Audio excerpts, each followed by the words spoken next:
बच्चों, आज हम सजीव सृष्टि में सूक्ष्म जीवों का वर्गीकरण विषय पर जानकारी प्राप्त करेंगे।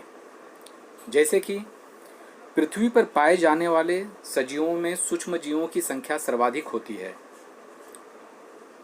उनके अध्ययन के लिए उनका निम्न प्रकार से विभाजन किया जाता है। आपके स्क्रीन पर एक चार्ट दिखाई दे रहा है जिसमें सूक्ष्म जीवों को दो भागों में बांटा गया है। नंबर 1 आदि केंद्र की और नंबर 2 दृश्य केंद्र की।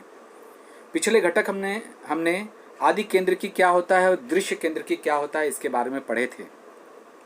आदि केंद्र की अर्थात वह सूक्ष्म जीव जिसमें केंद्रक अविकसित होता है अथवा शुरुआत में उसमें केंद्रक पाए जाते हैं किंतु आगे चल के केंद्रक समाप्त हो जाते हैं, जबकि दृश्य केंद्र की में केंद्रक पूर्ण रूप से पाया जाता है, पूर्ण रूप से विकसित होता है।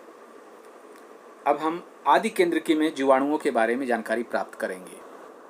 बच्चों, जीवाणुओं को अंग्रेजी में बैक्टीरिया के नाम से जाना जाता है। इनका आकार मुख्य रूप से 1 माइक्रोमीटर से 10 माइक्रोमीटर के अंतर्गत होता है। आपके स्क्रीन पे जीवाणुओं के कुछ आकार दिए गए हैं। कुछ जीवाणु गोलाकार, दंडगोलाकार, दंडाणु, स्वल्प विरामाकृति, सर्पिलाकार के होते हैं। आपके स्क्रीन पे दिखाई दे रहा है। अब इन जीवाणुओं की विशेषताएं क्या होती हैं इसको हम जानेंगे। नंबर 1, एक ही कोशिका स्वतंत्र सजीव के रूप में ये जीवन यापन करती हैं। कभी कभी बहुत सारे जीवाणु समूह में रहकर बस्तियां बनाते हैं जिसको हम कॉलोनीज इंग्लिश में कहते हैं। नंबर 2, जीवाणु की कोशिका आदि केंद्र की होती है, अर्थात इनमें जो केंद्रक अविकसित होता है। कोशिका में केंद्रक और आवरण युक्त अंगक नहीं पाए जाते, इनमें कोशिका भित्ति होती है। नंबर 3, प्रजनन सामान्यतः द्विविभाजन पद्धति से होता है। द्विविभाजन पद्धति अर्थात एक कोशिका के 2 भाग होते हैं। नंबर 4, अनुकूलन परिस्थिति में जीवाणु बहुत तेजी से बढ़ते हैं और 20 मिनट में संख्या दोगुने के बराबर हो जाती है। अब हम दृश्य केंद्र की सजीव के बारे में जानेंगे। दृश्य केंद्र की सजीव में सबसे प्रथम आदिजीवी समूह के सूक्ष्मजीव।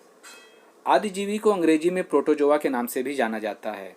इनका आकार लगभग 200 माइक्रोमीटर तक होता है। अब हम इनकी विशेषताओं के बारे में जानेंगे।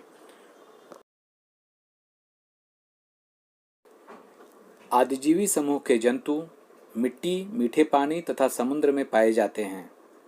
कुछ अन्य सजीवों के शरीर में रहकर ये रोगों का कारण बनते हैं। नंबर 2, ये दृश्य केंद्र की कोशिका वाले एक सजीव होते हैं। इनमें कोशिका रचना, संचलन के अंग, पोषण पद्धति में विविधता पाई जाती है। इनका प्रजनन द्विविभाजन पद्धति से होता है, अर्थात इनके कोशिकाओं के 2 भाग होते हैं और इस तरह से हर कोशिकाओं के 2-2 भाग होते होते इनकी संख्या बढ़ते जाती है। उदाहरण के लिए amoeba, paramecium, Entamoeba histolytica, Plasmodium vivax. अमीबा और पैरामीशियम ये प्रायः मटमैले पानी में पाए जाते हैं और अपना स्वतंत्र जीवन यापन करते हैं। आपके स्क्रीन पे अमीबा की आकृति दिखाई दे रही है जो कि पानी में पाया जाता है और इस अमीबा की आकृति पर नामांकन किया गया है उसके अंगों को। साथ ही यहाँ पैरामीशियम की आकृति दिखाई दे रही है और इस आकृति का भी नामांकन किया गया है। आपको इस आकृति को देखकर उसके नाम सहित चित्र बनाना है। बच्चों, पानी में पाए जाने वाले एंटामीबा हिस्टोलिटिका जैसे सूक्ष्मजीव के कारण मनुष्य में आंव की बीमारी होती है तथा प्लाज्मोडियम वायवेक्स जैसे सूक्ष्मजीवों के कारण मनुष्यों को मलेरिया जैसी बीमारी होती है। ये सभी सजीव आदिजीवी समूह में आते हैं। दृश्य केंद्र की सजीव में अब हम कवक के बारे में जानेंगे। कवक अर्थात अंग्रेजी में इसे फंगी कहते हैं। इनका आकार लगभग 10 माइक्रोमीटर से 100 माइक्रोमीटर तक होता है। अब हम कवक की कुछ विशेषताओं के बारे में जानेंगे। ये सड़े गले पदार्थ वनस्पति एवं प्राणियों के शरीर कार्बनिक पदार्थों में पाए जाते हैं।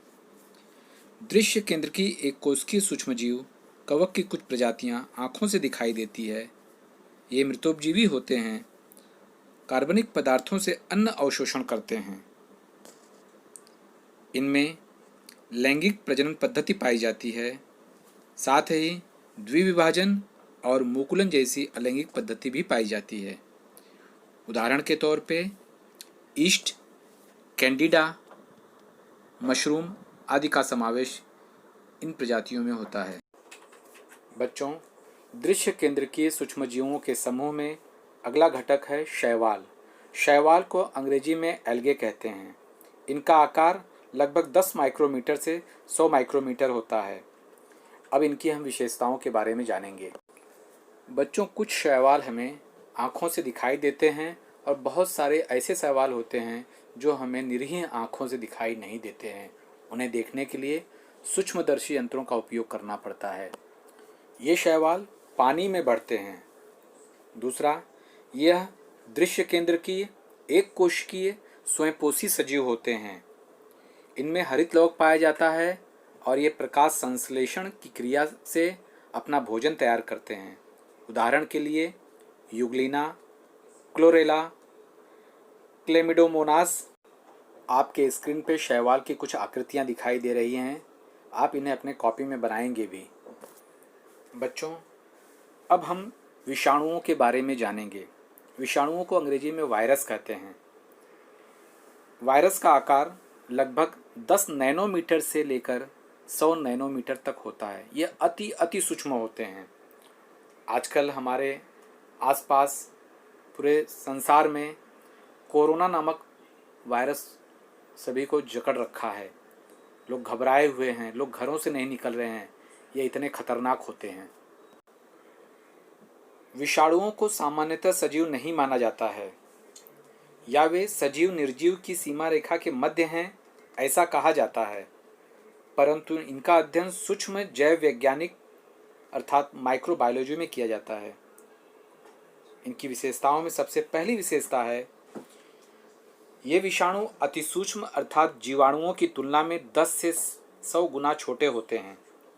वे केवल इलेक्ट्रॉन सूक्ष्मदर्शी से ही दिखाई दे सकते हैं।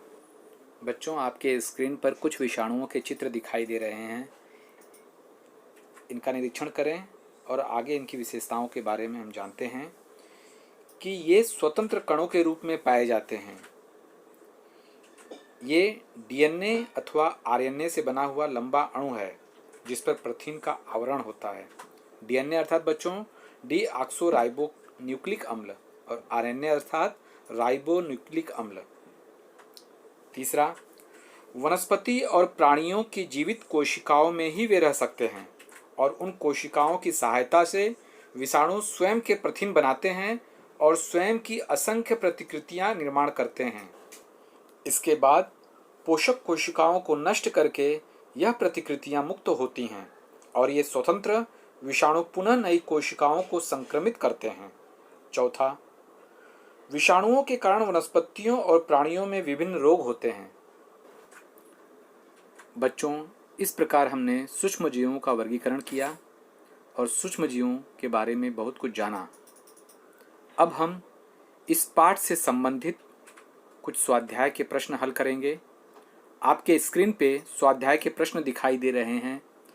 इन प्रश्नों को आप ध्यान से पढ़ेंगे और इसमें पूछे गए प्रश्नों के उत्तर अपने कॉपी में लिखेंगे। आज के लिए इतना ही। धन्यवाद।